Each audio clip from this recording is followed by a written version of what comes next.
So we are moving into that time of year when we start to work a little harder and the days are getting a little bit shorter. How do you feel about that change of routine? Does it get easy or does it feel difficult? Is it something that's going to take a little effort to get into? Do you find it difficult to get going and be a little bit more productive? This is what today's show is all about. So please like, please share, please subscribe so you'll get all the notifications. And I look forward to sharing with you some tips around being a bit more productive in this time of year. See you in a moment.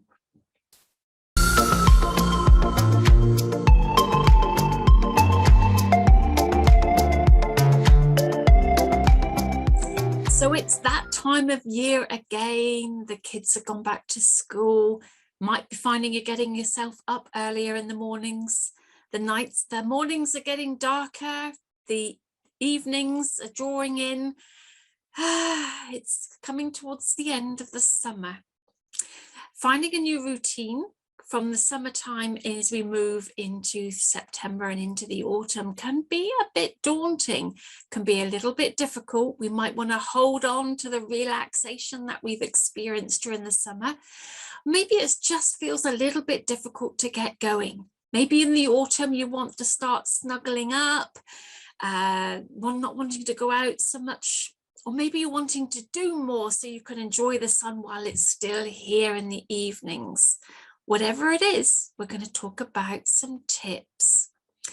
So when the leaves start falling, how do you pick up the pace that we might want to be experiencing before we get to Christmas time and winter time? So the autumn, as we move into that part of the year, is a really great time for upping our productivity. But how do we get going again? So the first thing I would say is to maybe not change your entire routine altogether. It might be the case that you're having to set your alarm earlier, and I know that is the case for me. I've got used to laying in a little bit, but now having to set the alarm feels a little bit of a shock getting up that bit earlier in the mornings.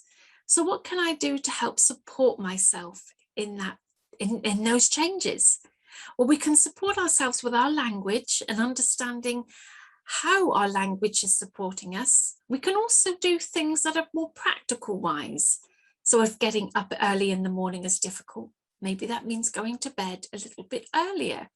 Maybe that means just adjusting my evening routine so that I relax a little bit more in the evening. It's very tempting to watch telly right until you go to sleep, or be looking and scrolling through social media. And actually that isn't necessarily good for our brain because we're getting all these images, all this stimulation going on in the brain, which is why it can be really difficult then to shut that off as we want to go to sleep. And if we've got to get up early, then we don't want to be struggling to go to sleep. So helping ourselves, maybe by reading a book, maybe by doing an evening meditation, can be some really great ways just to help us to slow down and to relax. Maybe think about the habits you'd like to incorporate. This is my second tip.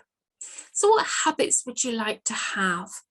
Very often we think of things that we want to do, external things, experiences. I want to be better at, I want to go to the gym, I want to do this, I want to do that.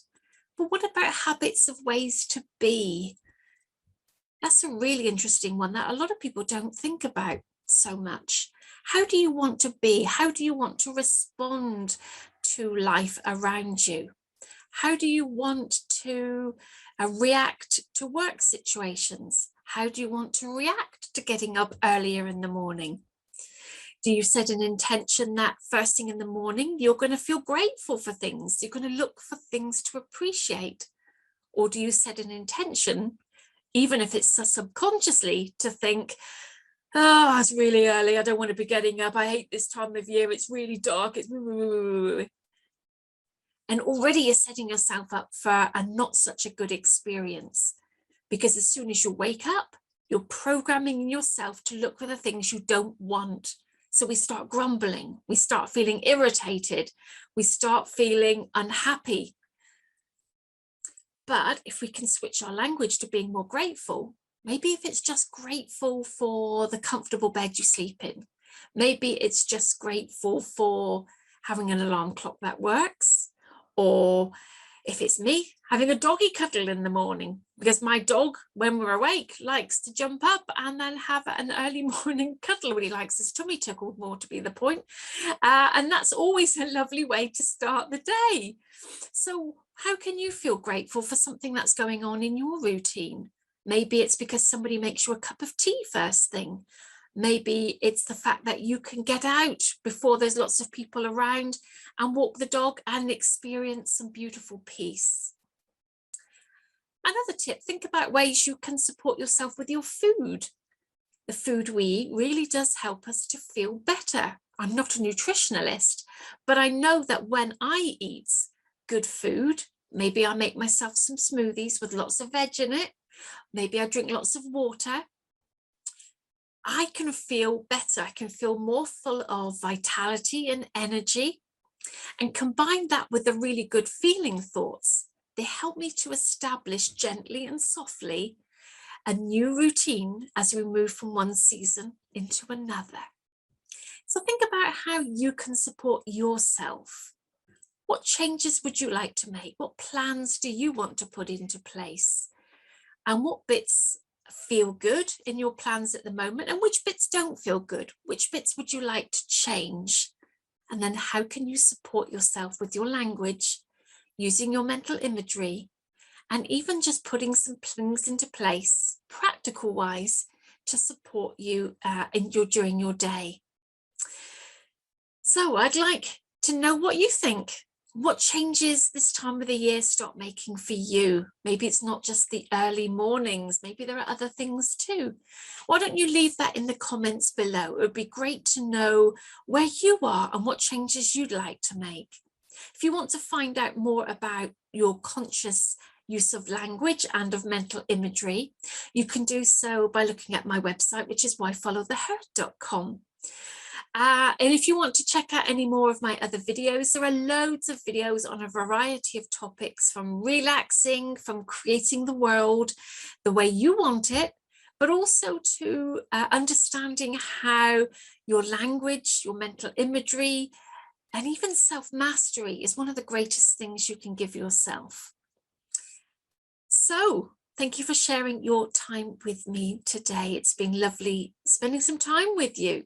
So remember, when you subscribe, you'll get the notifications. So then that means I can see you next time and share some other tips and hints on the ways that you can create a better experience of life for yourself. I'll see you soon. Take care.